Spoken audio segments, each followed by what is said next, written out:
Alright, here's some more information about the gardening thing we're trying out here. So what I did was got 2x6 boards. They come in 8-foot lengths. I cut them in half and then I screwed the ends together, and I also put some brackets on the corners to kind of strengthen that.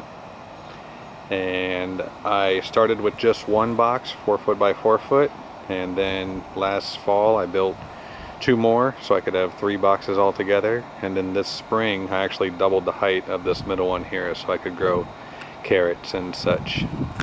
I normally would square them off into 1-foot sections, but I noticed tomatoes get out of control, which is what this is here, tomato, and they were just too close together in 1-foot by 1-foot. So these bigger squares are 2x2.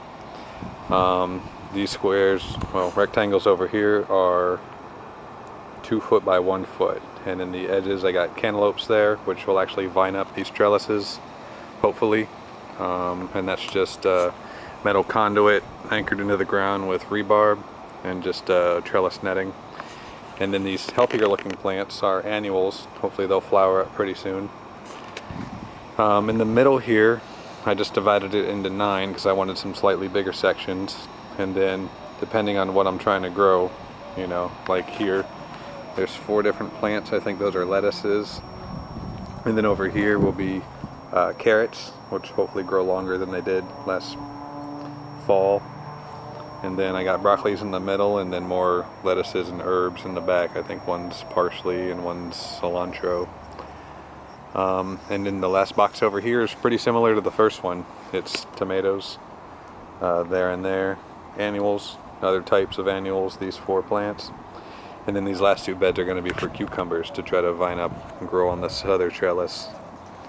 So 3 4x4 boxes divided up. This PVC hooping, I actually had some covers I built last year at some point, and it was convenient, but I ended up not using the plastic cover. It was kind of a pain in the butt to take on and off, and it actually turned out that the plants were pretty hardy even if heavy Florida rain, so I left that off. Super convenient has been the irrigation. This pole here was installed and then all this piping on it, and I can do a lot with just a few little, you know, tweaks here and there. So if I want to turn the irrigation on, everywhere this black tubing is, it's got drippers on the end. So if you look real close here, the tomatoes get a nice drip feed. I leave it on for about 45 minutes once a day. I'll probably start doing it in the mornings instead of the afternoon, because I think it'll be better if it has the water through the day. Of course, the ones that aren't planted yet are turned off, which is convenient, and each section can be turned off individually with some of these valves here. So the seedlings aren't quite ready for irrigation per se, so I water those by hand, and the irrigation hookup actually makes that real nice. Well, that's not going to be convenient. What I have here basically is a little local hose, so I just turn this valve here on, and then right here's my little sprayer, and I just go and say, hey, what needs watering? Hey, and I just water it. I can also hook up a liquid fertilizer attachment and get a little direct fertilizing here.